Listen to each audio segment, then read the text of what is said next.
के होशंगाबाद जिले के जमानी गांव में हुआ। नागपुर विश्वविद्यालय से जो है इन्होंने एमए की परीक्षा पास की।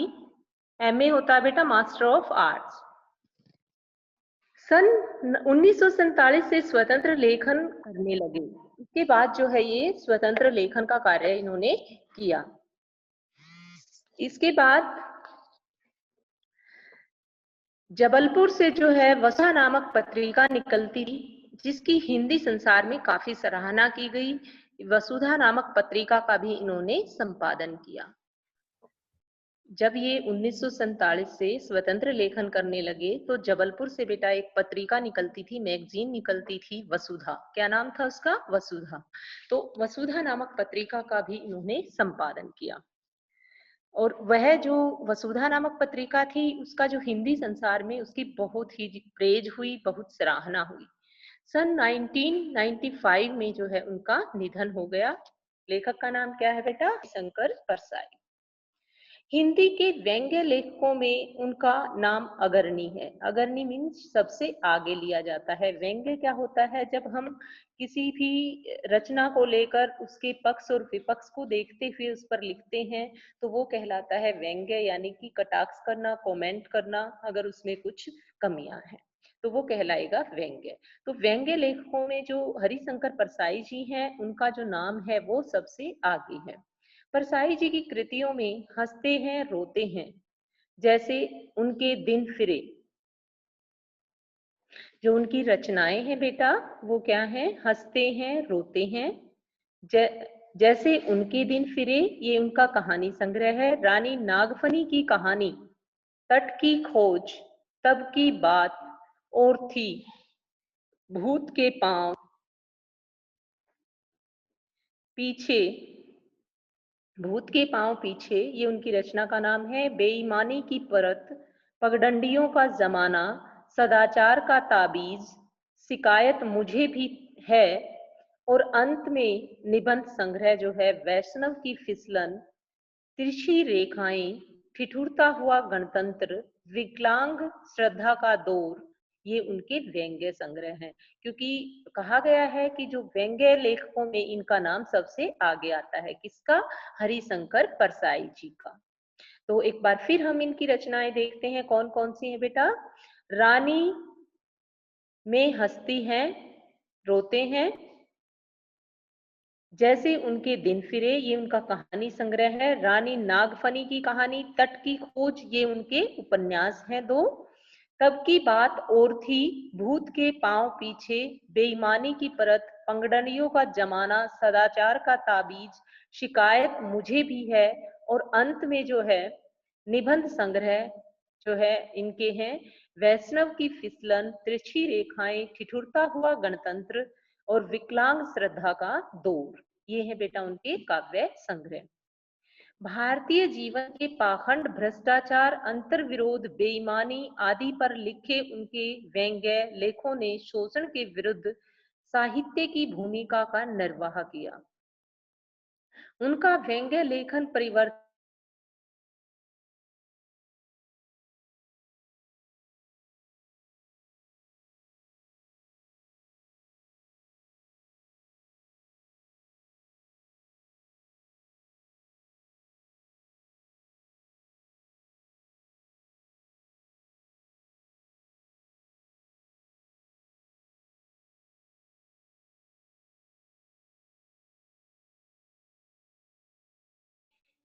व्यंग्य साहित्य के मानकों का निर्माण किया है कि किस प्रकार जो आज की हमारी परिस्थितियां हैं और जो परिस्थितियों के अनुसार परंपराएं सही नहीं बैठती हैं, उन परंपराओं का, उन रीति रिवाजों का हरिशंकर परसाई जी ने विरोध किया है। परसाई जी बोलचाल की सामान्य भाषा का प्रयोग करते हैं। जो इनकी भाषा है बेटा उसमें कलिष्टता नहीं है, यानी कि वो कठिन नहीं है। इनकी भाषा जो है पाठक को आसानी से समझ आ जाती है, किंतु संरचना के अनूठेपन, लेकिन जो इनकी रचनाएं हैं उनमें एक अनोखापन है, और इनकी भाषा की जो मार्ग अक्षमता है इसके कारण बहुत बढ़ जाती है, क्योंकि इनकी भाषा में एक अनूठापन है। सामान्य भाषा प्रयोग से भी जो सामान्य भाषा प्रयोग करते हुए भी इन्होंने अपनी भाषा में एक अनूठापन दिया है, और इससे क्या है कि जो उनकी भाषा की क्षमता है वो बहुत बढ़ जाती है, उनकी भाषा बहुत सुंदर एवं सार्थक बन जाती है। जो उन्होंने लेख लिखे हैं, प्रेमचंद के फटे जूते, जो आज का हमारा लेसन है बेटा, वो है प्रेमचंद के फटे जूते। तो इस निबंध में क्या है, ये हमारा निबंध है हरिशंकर परसाई जी द्वारा रचित। तो इस निबंध में उन्होंने प्रेमचंद के व्यक्तित्व की सादगी के साथ, कि प्रेमचंद जो है, प्रेमचंद का नाम आपने सुना होगा, इन्होंने जो है बहुत सारी कहानियां साहित्य जगत में, हिंदी साहित्य जगत में जो है ये बहुत जाना माना नाम है। तो इस पाठ में, प्रेमचंद के फटे जूते पाठ में, हरिशंकर परसाई जी ने जो है प्रेमचंद की सादगी को व्यक्त किया है, कि प्रेमचंद किस प्रकार दिखावे में विश्वास नहीं रखते थे। तो प्रेमचंद के व्यक्तित्व की सादगी के साथ रचनाकार की अंतर्भेदी सामाजिक दृष्टि का विवेचन करते हुए आज की दिखावे की प्रवृत्ति एवं अवसरवादिता पर व्यंग्य किया है। तो इस पाठ में जो है हरिशंकर परसाई ने, कि उनकी जो दृष्टि है, उनकी जो सोच है, वो देखो कहाँ तक पहुंचती है। जो आज का दिखावा प्रस्त हमारा समाज है, कि किस प्रकार अवसर की ताक में रहते हैं लोग, कि किस प्रकार एक दूसरे को नीचा दिखाया जाए, तो इस जो है इस आडंबर और दिखावे पर और अवसरवादिता पर जो है इस पाठ में व्यंग्य किया है हरिशंकर परसाई जी ने। तो अब बेटा जो लेसन है हमारा, उसके सबसे पहले हम शब्दार्थ देख लेते हैं। सबसे पहले है उपहास। उपहास क्या होता है बेटा? खिल्ली उड़ाना, मजाक उड़ाना। आग्रह होता है पुनः पुनः निवेदन करना। क्लेश होता है दुख, और तगादा होता है तगाजा। पनहैया होती है देसी जूतियां। जो देसी जूतियां पहनी जाती है उनको कहा जाता है पनहैया। बिसरना होता है भूल जाना। नेम होता है नियम, धर्म, कर्तव्य। बंद, फीता। बेतरतीब, बंद मतलब जैसे हम जूतों का जो फीते होते हैं उसको जो है पाठ में बंद कहा गया है। बेतरतीब होता है अव्यवस्थित तरीके से, कि जैसे अगर सही से उसने जो फीते हैं अपने जो बंद है वो नहीं बांधे हुए प्रेमचंद जी ने, तो उसको कहा जाता है बेतरतीब यानी कि अव्यवस्थित। ठाठ होता है शान, ठाठ पाठ से, शान शौकत से। बरकरार, बरकाकर, बरकाकर होता है बेटा बचाकर। अब हम लेसन स्टार्ट करते हैं बच्चे, बड़े ध्यान से आप पढ़ेंगे। जो है लेसन है हमारा प्रेमचंद के फटे जूते। तो प्रेमचंद के फटे जूते जो लेसन है,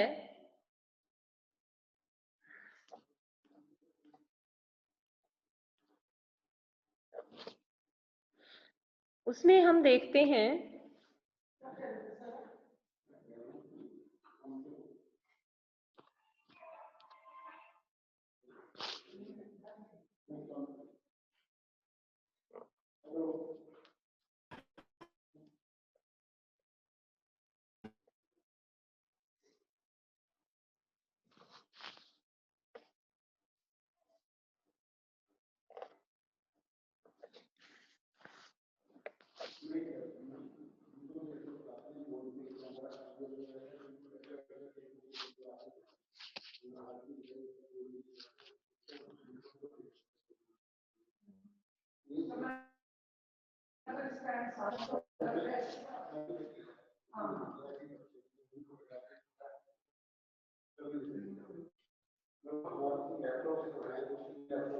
तो ये था बेटा आज का जो लेसन है हमारा प्रेमचंद के फटे जूते।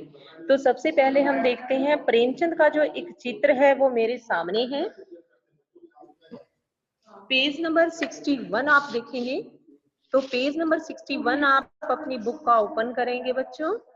तो पेज नंबर 61 में है हमारा प्रेमचंद का एक चित्र मेरे सामने है। पत्नी के साथ फोटो खिंचा रहे हैं। तो हरिशंकर परसाई जी कहते हैं कि प्रेमचंद का एक चित्र जो है मेरे सामने है, और पत्नी के साथ वो फोटो खिंचा रहे हैं उसमें, कि उसकी पत्नी का उनके साथ फोटो है, और उनमें वो चित्र मेरे सामने रखा हुआ है। सिर पर किसी मोटे कपड़े की टोपी, कुर्ता, धोती पहने हैं, और जो उन्होंने उस फोटो में बेटा जो लगाया हुआ है वो है, प्रेमचंद ने जो है पत्नी के साथ जो फोटो खिंचवाई है उसमें उन्होंने सिर पर जो है मोटे कपड़े की एक टोपी पहनी हुई है प्रेमचंद जी ने, कुर्ता है, धोती है, वो पहने हुए हैं, कनपटी उनकी चिपकी हुई है, यानी कि जो उनके गाल हैं उनकी हड्डियां जो है उभर कर आई हैं और वो कनपटी से चिपकी हुई हैं, पर घनी मूछें चेहरे को भरा भरा बनाती हैं। पर प्रेमचंद का जो चेहरा है उस पर बहुत घनी मूछें हैं और वो जो मूछें हैं उनके चेहरे पर जो वो उनके चेहरे को बहुत भरा भरा बनाती हैं कि बेशक जो है उनके गालों की हड्डियां उभरी हुई हैं, प्रेमचंद के गालों की हड्डियां उभरी हुई हैं, लेकिन फिर भी जो है उनके चेहरे पर जो मूछें हैं वो उनके चेहरे को रोबदार बना रही हैं। पाँव में कैनवस के जूते हैं जिनके बंद बेतरतीब बंधे हैं। पाँव में जो है उन्होंने कपड़े के जूते पहने हुए हैं और जिनके जो बंद हैं बेटा, फीते हैं, वो जो है अव्यवस्थित हैं, सही तरीके से नहीं बंधे हुए हैं। प्रेमचंद के फोटो के बारे में बताते हुए कहते हैं कि उन्होंने किस प्रकार के कपड़े पहने हुए हैं, किस प्रकार के जूते पहने हुए हैं। लापरवाही से उपयोग करने पर बंद के सिरों पर की लोहे की पतरी निकल जाती है। कि क्या है कि लापरवाही से उपयोग करने के कारण जो फीते हैं उनको लापरवाही से उपयोग करने के कारण जो है बंद के जो सिरे हैं उन पर जो लोहे की जो पतरी होती है वो निकल जाती है और छेदों में बंद डालने में परेशानी होती है, तब बंद कैसे भी कस लिए जाते हैं। जब छेदों में जो फीते हैं वो नहीं डलते तो बेतरतीब तरीके से जो है उन्होंने फीते डाले हुए हैं क्योंकि वो उन होल्स में से नहीं निकल रहे थे। तो इस प्रकार जो प्रेमचंद जी हैं उन्होंने बेटा कैसे कपड़े पहने हुए हैं, उन्होंने जो है पाँव में कैनवस के जूते पहने हुए हैं, उनके सिर पर जो है मोटे कपड़े की टोपी है, कुर्ता है और धोती वो पहने हुए हैं। जैसे क्या होता है कि जब फोटो खिंचवाते हैं तो बहुत अच्छी ड्रेसअप सेंस होती है और बहुत अच्छे जूते वगैरह होते हैं, लेकिन प्रेमचंद को इन बातों से कोई फर्क नहीं पड़ता। उनके जो जूते हैं, उनकी जो ड्रेस है जो उनके पास है वही उन्होंने पहनी हुई है। उसके बाद क्या है कि जो उनके जूते हैं उनके जो फीते हैं वो अच्छी तरह से बेतरतीब यानी कि अव्यवस्थित हैं और उनके जो छेदों में से जो फीता डालते हैं वो लोहे की जो पतरी है वो निकली हुई है, इसलिए जो वो होल है उसमें से जो फीता है वो सही तरीके से नहीं निकल रहा है। दाहिने पांव का जूता ठीक है मगर बाएं जूते में बड़ा छेद हो गया है। तो कहता है कि जो प्रेमचंद ने फोटो खिंचवाते हुए जो जूता पहना हुआ है उसमें क्या है बेटा कि दाहिने पांव का जूता तो ठीक है, दाएं पैर का जूता तो ठीक है, लेकिन जो बाएं पैर का जूता है उसमें होल हो गया है, छेद हो गया है, यानी कि वो फटा हुआ है जिसमें से अंगुली जो है वो बाहर निकल आई है। जो प्रेमचंद जी की उंगली है वो फटे हुए जूते में से बाहर दिखाई दे रही है, किसमें, फोटो में भी। मेरी दृष्टि इस जूते पर अटक गई है। सोचता हूँ, हरिशंकर परसाई जी कहते हैं कि जब प्रेमचंद जी ने अपनी पत्नी के साथ ये फोटो खिंचवाया हुआ है तो उस फोटो को देखकर जो है मेरी दृष्टि उस फोटो में ही उलझ जाती है, अटक जाती है। सोचता हूँ फोटो खिंचाने को अगर यह पोशाक है तो पहनने की कैसी होगी।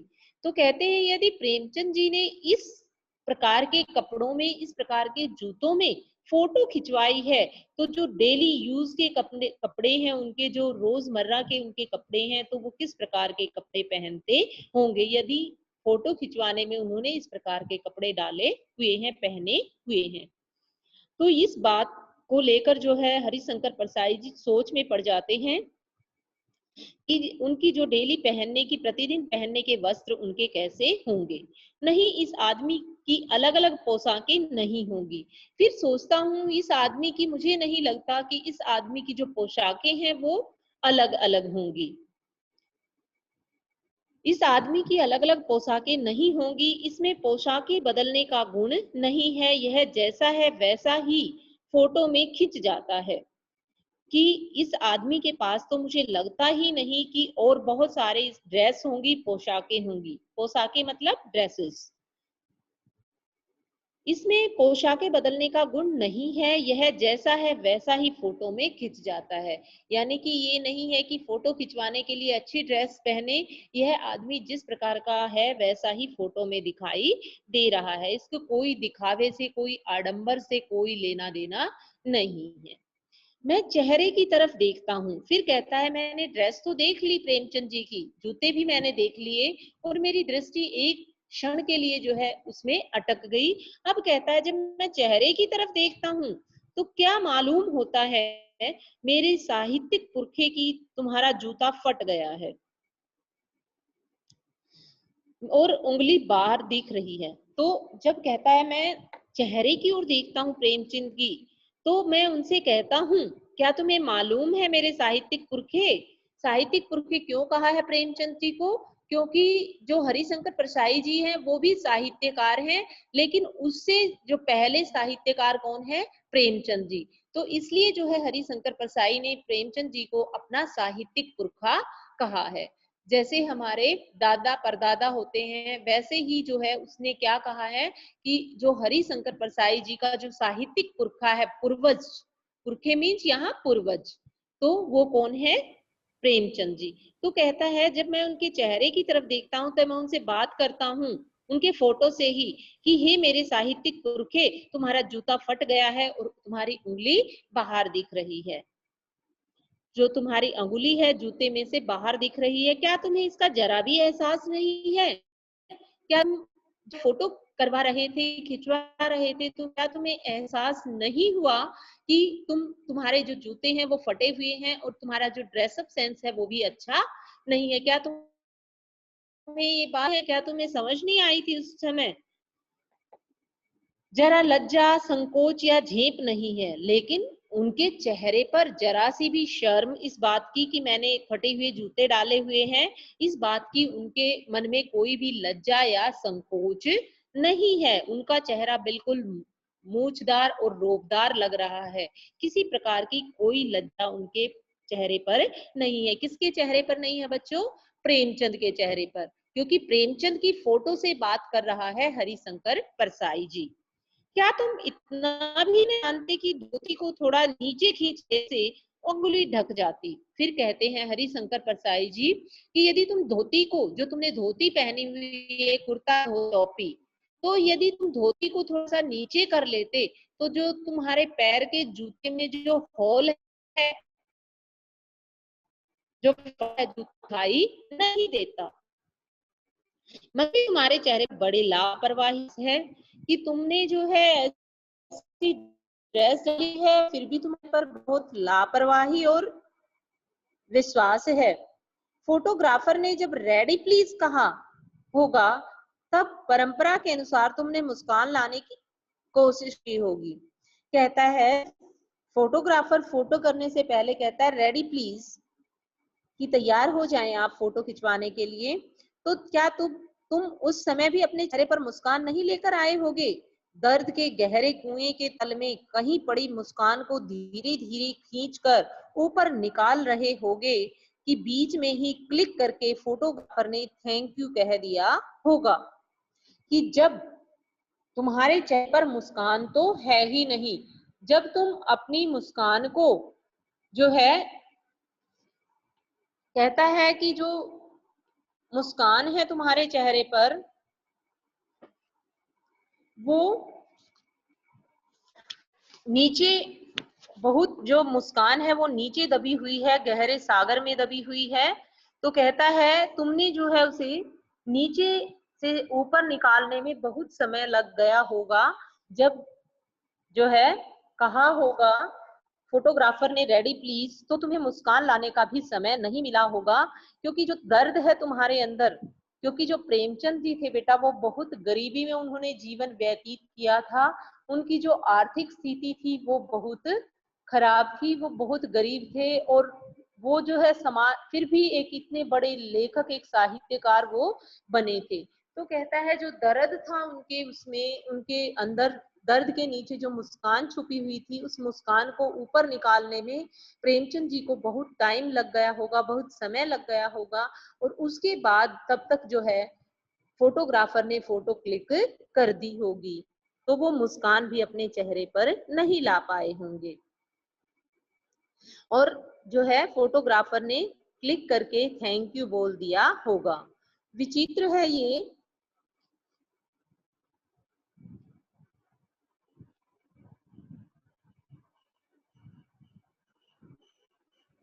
कहता है कि विचित्र है यह अधूरी मुस्कान, यह मुस्कान नहीं, इसमें उपहास है, व्यंग्य है। क्या कहता है लेखक? यह मुस्कान नहीं है, इसमें तो उपहास भरा हुआ, मजाक भरा हुआ है, कटाक्ष भरा हुआ है, जो मुस्कान लाने की कोशिश की गई, क्योंकि अंदर से प्रेमचंद जी दुखी हैं, लेकिन फोटो में वो जो है दिखावा प्रस्त मुस्कान नहीं लाना चाहते। पेज नंबर 62 निकालेंगे बच्चों। यह कैसा आदमी है जो खुद तो जूते फटे हुए पहने फोटो खिंचा रहा है पर किसी पर हंस भी रहा है। तो कह रहा है कि खुद पर तो ये हंस नहीं रहा है कि फटे हुए जूते पहनकर इसने फोटो खिंचवाई हुई है, और यह किसी और पर हंस रहा है, ऐसा लगता है इसके चेहरे को देखकर। फोटो ही खिंचाना था तो ठीक जूते पहन लेते या न खिंचाते। कहता है हरिशंकर परसाई जी कि प्रेमचंद जी को यदि फोटो ही खिंचाना था तो दूसरे जूते पहन लेते, यदि उनके पास नहीं थे तो किसी के ले लेते। और कहते हैं कि यदि जूते ही नहीं मिल रहे थे तो फोटो ना खिंचाते, तो क्या बिगड़ जाता यदि वो फोटो ना खिंचाते? तो शायद पत्नी का आग्रह रहा होगा। फिर हरिशंकर परसाई जी सोचते हैं कि शायद उनकी पत्नी ने आग्रह किया होगा और तुम अच्छा चल भाई कहकर बैठ गए होंगे, और फिर जो है प्रेमचंद ने कह दिया होगा चलो भाई तुम कह रही हो तो मैं फोटो खिंचवा लेता हूँ, शायद पत्नी का आग्रह रहा होगा। मगर यह कितनी बड़ी ट्रेजरी है कि आदमी के पास फोटो खिंचाने को भी जूता न हो। मतलब यह बड़े दुख की बात है कि एक इतने बड़े साहित्यकार के पास जो है फोटो खिंचाने के लिए भी जूता ना हो। इतनी गरीबी है कि फोटो खिंचाने के लिए भी जो है जूते नहीं है। तो ये बड़ी दुखद, बड़ी ट्रेजेडी है, बड़ी दुखद घटना है। मैं तुम्हारी यह फोटो देखते देखते तुम्हारे क्लेश को अपने भीतर महसूस करके जैसे रो पड़ना चाहता हूँ। तो हरिशंकर परसाई जी कहते हैं कि जब भी मैं तुम्हारी ये फोटो देखता हूँ तो मुझे बहुत दुख होता है, और मुझे अंदर आंतरिक रूप से मैं इतना मतलब उदास अपने आप को महसूस करता हूँ कि मेरा रोने को मन करता है। मगर तुम्हारी आंखों का यह तीखा दर्द भरा व्यंग्य मुझे एकदम रोक देता है। फिर कहता है हरिशंकर परसाई जी कहते हैं कि जो तुम्हारी आंखों का यह तीखा दर्द है ना, जो प्रेमचंद जी की आंखों में यह दर्द भरा हुआ है, यह दर्द मुझे एकदम रोने से रोक देता है। तुम फोटो का महत्व नहीं समझते, समझते होते तो किसी से फोटो खिंचाने के लिए जूते मांग लेते। क्या कहते हैं हरिशंकर परसाई जी कि तुम्हें फोटो का पता ही नहीं है, फोटो खिंचाने का, तो यदि तुम फोटो खिंचाने के लिए फोटो का महत्व समझते तो किसी से जूते मांग लेते। लोग तो मांगे के कोट से वर दिखाई करते हैं और मांगे के मोटर से बारात निकालते हैं, फोटो खिंचाने के लिए तो बीवी तक मांग ली जाती है, तुमसे जूते ही मांगते नहीं बने, तुम फोटो का महत्व नहीं जानते। अब देखिए जो हरिशंकर परसाई जी है वो दिखावा परस्त समाज पर कटाक्ष करते हैं कि कैसे समाज में जो है दिखावा कितना फैला हुआ है। कहते हैं कि लोग तो आजकल क्या है कि जूते तो बहुत छोटी चीज है, और कटाक्ष करते हुए कहते हैं कि लोग तो दुल्हन के लिए कपड़े और दूल्हे के लिए भी मांग कर शादी कर लेते हैं, और मोटर जो है बारात के लिए जो गाड़ी है वो भी मांग लेते हैं, और तुम एक जूते नहीं मांग सके फोटो खिंचाने के लिए। और कहता है फोटो खिंचाने के लिए तो बीवी तक मांग ली जाती है। तो यहाँ पर जो दिखावा परस्त समाज है उस पर कटाक्ष किया गया है कि लोग कितना दिखावे में विश्वास रखते हैं। तो आज का जो लेसन है बेटा हमारा यही समाप्त होता है, और जो नेक्स्ट जो लेक्चर में हम नेक्स्ट लेसन जो भी हमारा पेंडिंग रहता है करेंगे। Thank you.